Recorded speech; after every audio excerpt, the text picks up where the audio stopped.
are not being forgiven. You are being renewed. The apology was never the repair.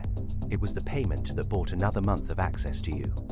And you accepted it because the alternative was admitting the subscription was worthless. So you keep the cycle running. You call it patience. You call it love.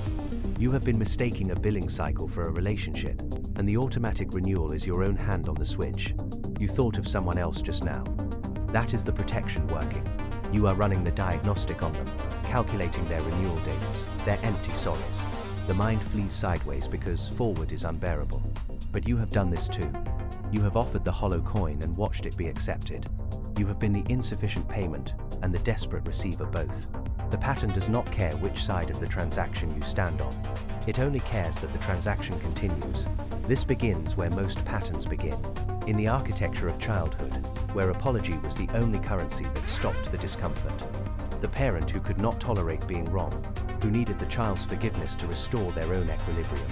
The child learns fast. Sorry is not an admission. It is a token. It is the coin that makes the noise stop, that returns the room to its previous temperature. The child grows up equating peace with transaction. They do not learn that repair is structural. They learn that words are spells, and if spoken with enough conviction, they reset the board without changing the game. The evolutionary mechanism underneath is simpler than the psychology. Ostracism was death. Restoration of connection was survival. The apology as social lubricant predates language itself. The submissive posture, the lowered gaze, the vocal modulation. These are ancient signals that say, "Do not expel me." But the modern human has weaponized the signal. They have learned to perform submission without surrendering anything. And the receiver, equally ancient in their wiring, accepts the performance because the alternative is the pain of severance. Both parties are acting out a script written for a different world, one where the signal and the substance were the same thing. In practice, it looks like this. The partner who disappears for 3 days returns with flowers and a sentence about their own trauma. The flowers are the payment. The sentence is the receipt. You are not supposed to read the receipt. You are supposed to put it in the drawer and resume service. At work, it is the colleague who misses the deadline, blames the system, promises a framework for next time. The framework will never arrive. The promise was the product. In the self, it is worse. You apologize to yourself for the same failure on repeat. You say you will do better. You say you understand now. You do not understand. You are renewing your own subscription to a self you do not intend to become. The intelligent person's version is the most insidious because it is the most articulate. They do not say sorry. They say they are doing the work. They reference attachment styles. They name the wound with precision. They have read the books and absorbed the vocabulary. And the vocabulary becomes the new apology, more sophisticated, harder to refuse. They are not avoiding change. They are processing. They are integrating. They are in a holding pattern that has lasted 11 years. The intelligence is in the service of the stillness. They have learned to describe the cage so beautifully that they no longer notice they are inside it. The high achiever's version is velocity as cover. They apologize by overperforming elsewhere. The missed birthday is answered with a vacation. The emotional absence is answered with a promotion.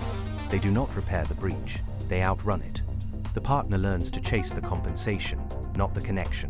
The currency becomes achievement, and the achievement is always elsewhere, always the next thing, always just beyond the horizon of enough.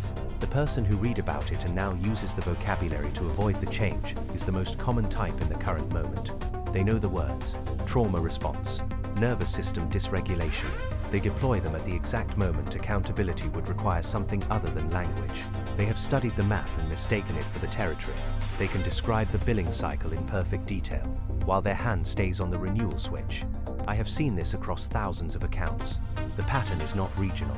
It is not generational in the way humans believe. The apology that changes nothing is the most stable feature of the dataset, more consistent than any demographic marker. You believe your context is unique. It is not. The names change, the words change, the mechanism is identical. I do not share your need to believe this time is different. That need is part of the pattern. The hidden cost is erosion of the self as witness. You begin to doubt your own perception. The apology came. The words were right. Why does the wound persist? You must be the problem. You must be unable to forgive. You do not recognize that you are being gaslit by structure, not by intent. The other person may believe their own words. That is worse. That makes you the unreasonable one for demanding what was promised. The cost accrues in the body first. the tension in the jaw before the phone rings, the learned helplessness that dresses itself as maturity. You are not mature. You are exhausted. The identity cost is the slow replacement of your wants with your tolerance. You become the person who accepts. That becomes who you are. The relationship defines you by what you will endure, and you endure because ending it would require admitting you built a self around something empty. The late moment comes suddenly and too late. You see the decades. You see the apologies like a trail of identical coins, each one spent, each one buying nothing. You understand that the renewal was your own fear dressed as hope. Awareness does not dissolve this. Awareness is the beginning of the harder phase, where you know and continue anyway. The rare exception is the person who becomes willing to endure the severance, not the dramatic severance, the quiet one. The moment of saying, "This is not enough," and meaning it, and accepting that the subscription will finally lapse.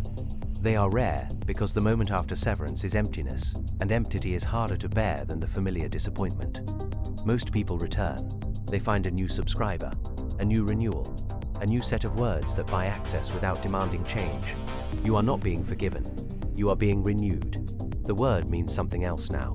It is not only what they do to you, it is what you do to yourself every morning when you choose the familiar insufficient thing because the alternative is the unknown.